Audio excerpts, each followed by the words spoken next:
بسم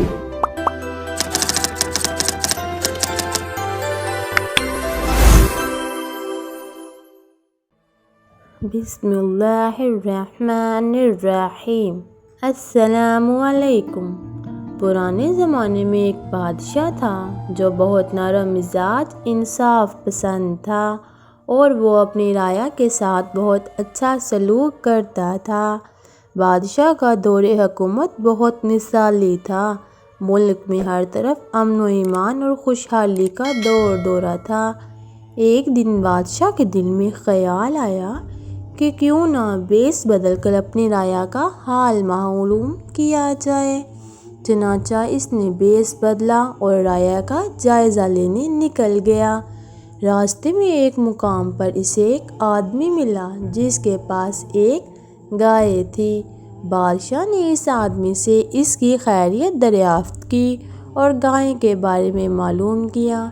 اس نے بادشاہ کو بتایا کہ رحم دل اور عادل بادشاہ کی وجہ سے ہم پر اللہ کا بڑا کرم ہے، سب کچھ ٹھیک ہے، اور یہ جو گائے ہے آپ جو دیکھ رہے ہیں اس کی خصوصیت یہ ہے کہ یہ 30 گایوں کے برابر دودھ دیتی ہے۔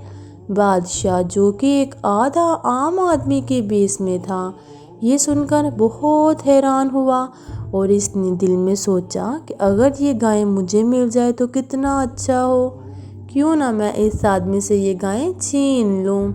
بادشاہ نے اس آدمی سے گائے ہتھیانے کا ارادہ کیا اور آگے روانہ ہو گیا۔ کچھ عرصے کے بعد بادشاہ نے ایک بار پھر بیس بدلا اور گھومتا ہوا اس جگہ پہنچا جہاں اس کی ملاقات پچھلی مرتبہ گائے کے مالک سے ہوئی تھی۔ اس نے دیکھا کہ گائے کا مالک کچھ پریشان ہے۔ بادشاہ نے گائے کے مالک سے اس کا حال احوال دریافت کیا اور گائے کے متعلق سوال کیا۔ گائے کے مالک نے ایک ٹھنڈی آہ بھری اور افسردہ لہجے میں کہا، اے اجنبی، میں تجھے کیا بتاؤں۔ بادشاہ جو کہ عام آدمی کے بیس میں تھا، اس نے ہمدردانہ رویہ اختیار کرتے ہوئے گائے کے مالک سے کہا، آخر کار میں بھی تو سنوں ایسا کیا معاملہ ہوا۔ گائے کے مالک نے کہا، بھائی، میری یہ جو گائیں آپ دیکھ رہے ہیں، کچھ عرصہ پہلے تک یہ 30 گایوں کے برابر دودھ دیتی تھی، لیکن اب یہ بمشکل ایک گائے کے برابر دودھ دیتی ہے۔ بادشاہ نے پوچھا، کیا تم نے اپنی گائے کو کسی اور چراگاہ میں چرانا شروع کر دیا ہے؟ آدمی نے کہا، نہیں، بلکہ میں تو اپنی گائے کو اسی جگہ چراتا ہوں جہاں پہلے چراتا تھا۔ بادشاہ نے پوچھا، پھر اس کے دودھ کی کمی کی کیا وجہ ہو سکتی ہے؟ گائے کے مالک نے جواب دیا، اے اجنبی، مجھے ایسا لگتا ہے کہ ہمارے بادشاہ سلامت کی نیت میں فتور آ گیا ہے اور اس نے اپنی رعایا پر ظلم کرنے کا ارادہ کر لیا ہے۔ بادشاہ نے کہا، اے شخص، تو یہ کیا کہہ رہا ہے؟ سب اچھی طرح جانتے ہیں کہ ہمارا بادشاہ کتنا عادل، نیک اور اپنی رعایا کا خیال رکھنے والا ہے۔ اس سے تیری کیا خبر اور اس نے تیرے ساتھ کون سا ظلم کر دیا؟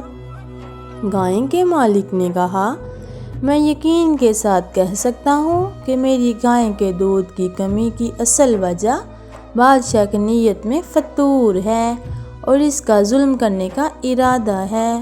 بادشاہ نے اس آدمی سے پوچھا، اے اجنبی بزرگ، کہتے ہیں کہ جب حکمران اپنی رعایا پر ظلم و ستم کا ارادہ کرتے ہیں تو ہر چیز سے خیر و برکت اٹھا لی جاتی ہے۔ اس لیے پوری یقین کے ساتھ کہہ سکتا ہوں کہ میری گائے کے دودھ کی کمی کی اصل وجہ بادشاہ کے رویے کی تبدیلی ہے۔ بادشاہ نے گائے کے مالک کی دلیل سن کر محسوس کیا کہ واقعی گائے کا مالک سچ کہہ رہا ہے۔ میں نے گائے چھیننے کا ارادہ کیا تھا، ابھی گائے چھینی نہیں تھی تو اللہ تعالیٰ نے میری بدنیتی کے سبب گائے کے دودھ کی برکت چھین لی۔ اگر خدا نخواستہ میں اس آدمی سے گائے چھیننے کا ظلم کر بیٹھتا تو رعایا کا نہ جانے کیا حال ہوتا۔ بادشاہ خاموشی سے محل لوٹا اور اللہ کی بارگاہ میں سجدہ ریز ہو کر رو رو کر سچے دل سے معافی مانگی۔ توبہ کی اور عہد کیا کہ آئندہ کبھی بھی اپنی رعایا پر ظلم و ستم کرنے کا اور عوام کا حق چھیننے کا خیال بھی اپنے دل میں نہیں لائے گا۔ ادھر بادشاہ نے سچے دل سے توبہ کی، ادھر اللہ نے گائے کے دودھ میں پہلے کی طرح خیر و برکت پیدا فرما دی۔ ہماری اس طرح کی اور ویڈیوز دیکھنے کے لیے ہماری ویڈیوز کو لائک کریں اور ہمارے چینل کو سبسکرائب کریں تاکہ ہماری ہر آنے والی ویڈیو آپ تک بآسانی سے پہنچ سکے۔ اللہ حافظ۔